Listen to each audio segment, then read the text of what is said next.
Hello friend, welcome to my channel. I hope आप सभी लोग खुश हम स्वस्थ होंगे। आइए फ्रेंड्स, आज मैं आप लोगों के लिए प्लाजो पैंट में पॉकेट लगाने का बहुत ही आसान और सिंपल तरीका लेकर आई हूँ। आज मैं आपको इसमें बहुत ही आसान तरीके से पॉकेट लगाना और प्लाजो की स्टिचिंग करना बताऊँगी। तो आइए फ्रेंड्स, अब आपको स्टिचिंग करना बताऊँ। देखिए फ्रेंड्स, हमें पहले दोनों साइड के क्रोच की स्टिचिंग करनी है और उसके बाद हमें क्या करना है फ्रेंड, नीचे बॉटम वाले भाग को फोल्ड करना है। तो नीचे बॉटम वाले भाग में कपड़ा कम था, इसलिए इसमें अलग से पट्टी लेंगे। हमें 3 इंच की पट्टी लेनी है, विड्थ 3 इंच लेनी है और लेंथ जितना पहुंचा है उतनी लेनी है। अब हमें क्या करना है फ्रेंड्स, 1 इंच इसकी बुकरम की हमें विड्थ कम लेनी है, लेंथ उतनी लेनी है जितना पहुंचा है। विड्थ हमें इसलिए कम लेनी है क्योंकि दोनों साइडों से हम कपड़े को फोल्ड करके स्टिच करेंगे। अब फ्रेंड्स, हमें क्या करना है, प्रेस करना है इस पर और उसके बाद एक साइड से इसे इस तरह से स्टिच करके तैयार करना है। फिर हमें इसमें प्लाजो में स्टिच करना है और उसके बाद एक बार और फोल्ड करेंगे और दोनों साइडों से स्टिच करके इसे तैयार कर लेंगे। जैसे फ्रेंड्स देखिए, मैंने इसमें इस तरह से स्टिच करके दोनों साइडों से तैयार किया है।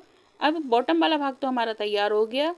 अब हमें पॉकेट बनानी है। तो पॉकेट के लिए हमें ये 2 टुकड़े लेने हैं, जिसकी विड्थ लेनी है 7 इंच और लेंथ लेनी है फ्रेंड 12 इंच। 1 इंच सिलाई मार्जिन के लिए ज़्यादा लेंगे तो 30 इंच हमें पॉकेट की लेंथ लेनी है। अब हमें क्या करना है फ्रेंड्स, ये थोड़ा कटा हुआ कपड़ा है, वो भी मैं आपको बताऊंगी। ये इस तरह से निकल जाएगा क्योंकि इसमें हमें गोलाई करनी है। तो हमें कॉर्नर से 1.5 इंच गोलाई करनी है। इस तरह से गोलाई करेंगे और गोलाई करने के बाद फिर पॉकेट की कटिंग कर देंगे। इसकी कटिंग करने के बाद फ्रेंड्स, ये बहुत ही आसान तरीका है पॉकेट लगाने का। ये हमारी परफेक्ट कटिंग कटकर तैयार हो गई पॉकेट की। दोनों टुकड़े हमारे तैयार हैं।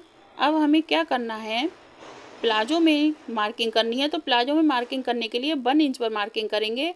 1 इंच हम छोड़ने के बाद उसके बाद हमें 1 इंच से फिर नीचे की साइड में पॉकेट को स्टिच करना है। अगर आपके पास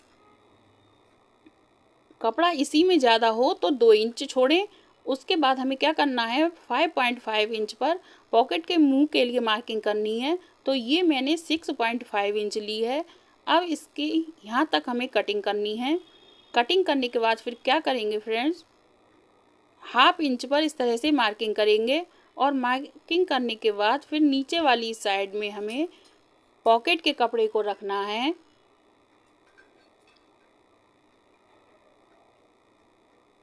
और इस तरह से इसकी स्टिचिंग करनी है।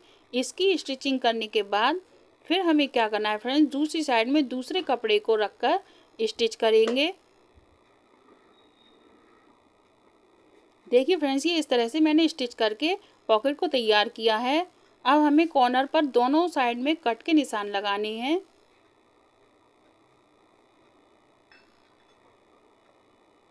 इस तरह से इसे कपड़े को अंदर की साइड में फोल्ड करेंगे और बिल्कुल किनारे पर इसकी स्टिचिंग कर लेंगे।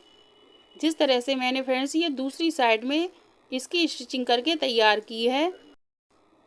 देखिए फ्रेंड्स, मैंने इस तरह से ये दूसरी साइड में भी स्टिच करके तैयार कर लिया कपड़ा। अब इन दोनों टुकड़ों को हम पॉकेट वाले इस तरह से रखेंगे और इस साइड से हम सिलाई को स्टार्ट करेंगे। उसके बाद यहाँ पर लास्ट करेंगे और उसके बाद हमें पोंचों को स्टिच करना है। पोंचों को स्टिच करने के बाद फ्रेंड्स देखिए, ये आपको दिखाऊं कि पॉकेट हमारी इस तरह से स्टिच होके तैयार हो गई। बहुत ही आसान और सरल तरीका है पॉकेट बनाने का। अब इसमें हाथ डालकर भी दिखाऊंगी। देखिए कितना हम आसानी से इसमें हाथ डाल सकते हैं और कितनी आसानी से हम पॉकेट को तैयार कर सकते हैं। अब इलास्टिक डालने के लिए फ्रेंड्स मैं आपको बताऊं, इलास्टिक जितनी कमर होती है उससे 3 इंच कम लेते हैं। ये परफेक्ट तरीका है इलास्टिक का। और उसके बाद हमारी ये इस तरह से प्लाजो पैंट बहुत ही आसान तरीके से स्टिच होकर तैयार हो गई। आप लोगों को अगर मेरा ये आइडिया यूजफुल लगा हो फ्रेंड, तो एक लाइक ज़रूर करें, कमेंट भी करें और अधिक से अधिक शेयर भी करें। चैनल को सब्सक्राइब करें अगर चैनल पर नए हो।